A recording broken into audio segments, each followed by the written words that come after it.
মায়ের পাগলামি, কাজের ভাত, ভর্তা, গরুর মাংস, খিচুড়ি, পোলাও ভাত, দুধ আউটে নিয়েছে, কলা, আম, এই যে সেমাই, সব কিছু। আমার মায়ের অভিযান।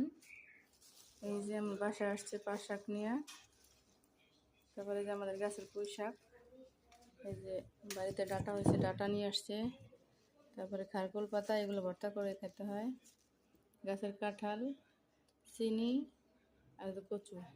সকালবেলা আবার ভাত রান্না করে পাঠাইছে, কাজের ভাত। মাছ জ্বালায় স্বাস্থ্য কমাইতে পারি না, এ পাঠাইতে থাকে আগে যদি। এই আর কি। ভালো থাকবেন সবাই, আল্লাহ হাফিজ, আসসালামু আলাইকুম। গোলগোল্লা খাইবেন নি? আসেন, সন্ধ্যার নাস্তা মা কিনে দিয়ে গেছে।